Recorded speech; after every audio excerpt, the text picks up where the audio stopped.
Papa est de retour, ce sont les mots prononcés par TJ Dillashaw après sa victoire sur décision partagée face à Cory Sandhagen. L'ancien champion de la catégorie des bantamweight a livré une bonne prestation malgré 2 ans d'inactivité.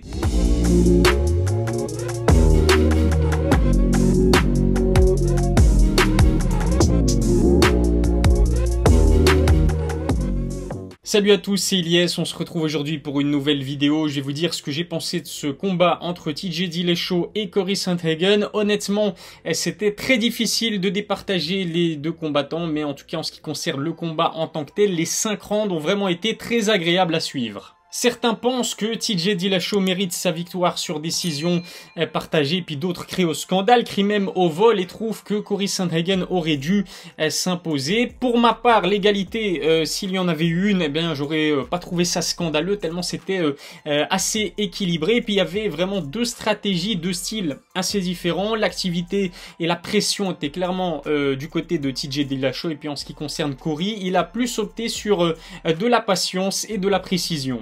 Ça dépend vraiment sur quoi on se base, sur quoi on se penche pour octroyer la victoire à l'un ou à l'autre. Si on se base uniquement sur le critère de l'activité et de la pression exercée, pour moi TJ Dillashaw mérite très clairement de remporter ce combat. Je lui donne l'avantage sur le premier, le 3e et sur le 5e round. Cory Sandhagen, eh bien, j'ai trouvé qu'il y avait un peu d'Israël Adesanya en lui. Je m'explique, bien évidemment, toute proportion gardée, mais je l'ai trouvé redoutable et très précis en contre. Au niveau de sa boxe et de son kickboxing, on sait que Cory est un adversaire redoutable, notamment au niveau de ses flying knees qui ont mis la légende Frankie Edgar KO. Il a recours souvent, justement, à ses flying knees dans plusieurs de ses combats. En revanche, là, cette fois-ci, dès qu'il les a tentés, eh bien, TJ Dillashaw a essayé de l'amener au sol. Les takedowns étaient clairement une menace pour Cory Sandhagen, mais sur les 19 amenés au sol tentés par TJ, eh bien Cory a réussi à en défendre 17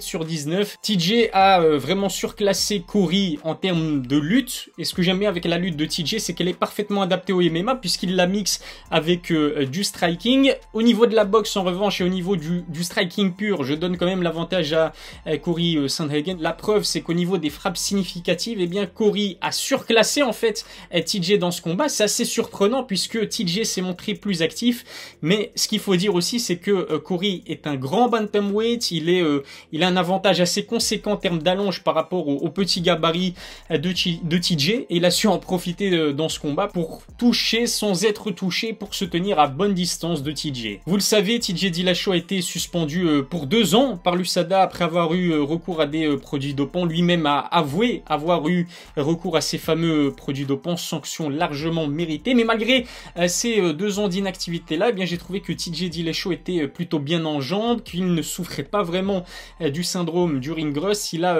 vraiment été actif tout au long des 5 rounds. Je l'ai pas dit depuis le début de la vidéo et peut-être que vous ne le savez pas, mais Cory et TJ se connaissent très bien puisqu'ils ont sparé pendant de nombreuses années ensemble. TJ a utilisé en quelque sorte le footwork de Cory pour préparer son combat face à Dominick Cruz. D'après les rumeurs, eh bien certaines personnes disent même que à l'entraînement, Cory a souvent pris le dessus face à TJ Dillashaw. Beaucoup de personnes ont critiqué cette décision des juges d'octroyer la victoire à TJ Dillashaw. La domination globale en fait n'est pas si importante que ça dans le règlement. Ce qui est important, eh bien c'est les dégâts. Ce sont les dégâts infligés à ce petit jeu-là. Clairement, Cory était le meilleur des 2 combattants quand on voit eh bien comment il a su ouvrir l'arcade de TJ assez tôt dans ce combat. Et puis c'est son leg lock aussi qui a blessé TJ au genou dès le premier round. Malgré cette décision polémique, on doit quand même souligner l'esprit de guerrier et le mental d'acier de TJ Dillashaw qui s'est blessé à l'arcade et au genou très tôt dans la partie. Il a quand même continué le combat. TJ lui-même a confié après sa victoire eh bien qu'il s'était blessé à plusieurs reprises pendant sa préparation. Il n'a pas du tout sparé étant donné qu'il était blessé. C'est vraiment un personnage haut en couleur. TJ, détesté par beaucoup de monde. On se souvient de l'épisode de la fameuse trahison de son équipe, son équipe qui était composée par Uriah Faber et Cody Garbrandt. Même McGregor, lors d'un épisode de l'Ultimate Fighter, l'avait traité de snake, de serpent, de traître.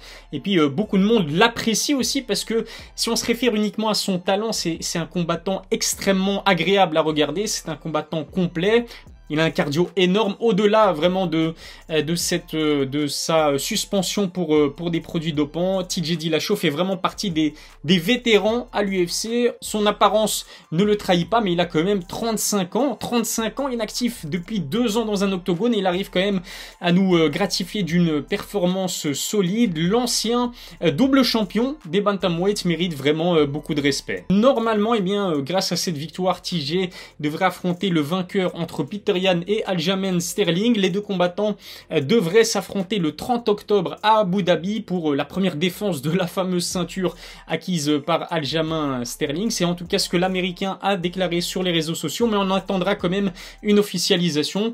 Ce qui est sûr, c'est que ce rematch est très attendu. On se souvient que Peter Yan avait bêtement perdu sa ceinture au premier combat après avoir asséné un coup illégal à Aljamain Sterling qui a déclaré qu'il n'était plus apte à continuer le combat.